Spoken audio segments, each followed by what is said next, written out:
check out all these little flowers.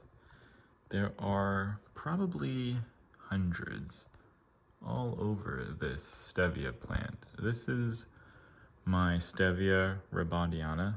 This is quite a large specimen. Of course, now it's the end of the growing season, and since this is a plant native to South America, it's not really going to do well in the climate that I'm in.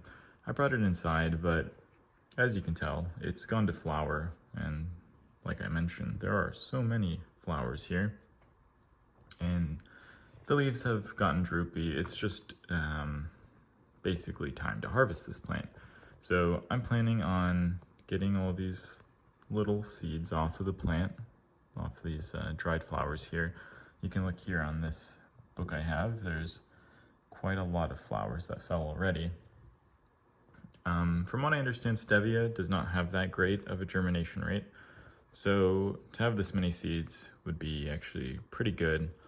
Of course, this plant is typically used for its sweetener properties, essentially a non-nutritive sweetener, and some people like the taste, some people don't. Some people call it stevia, I call it stevia. And so I guess this plant here is actually potentially divisive, but I don't have any issues with it. I think it's a really cool plant. I think the leaves are pretty strong, of course, way stronger than table sugar by weight, but I think it's really fun to grow, and I don't really hold anything against it in terms of its edibility. I think it's a really beautiful plant, and I actually have two of these.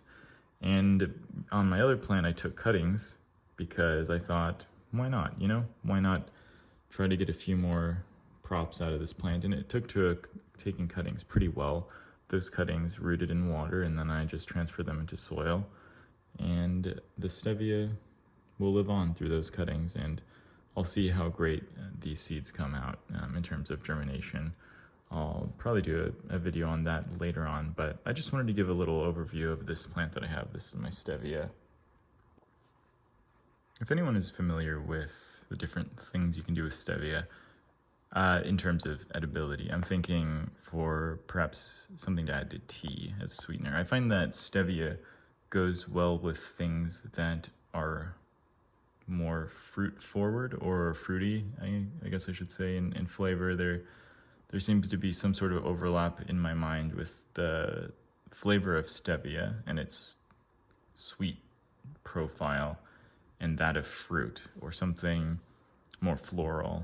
So my idea would be to, of course, take off all the seeds here and store those separately, and of course, well, work on dehydrating and picking these leaves, and then potentially grinding them into a powder.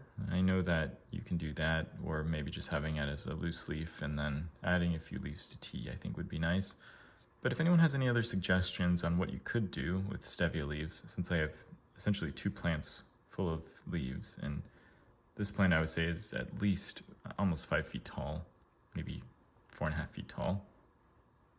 I'd like to hear what other people do with stevia, just because this is my first time growing it, and I do have a lot now, so yeah, just let me know what you think I could do with these leaves, other than just maybe adding it to tea.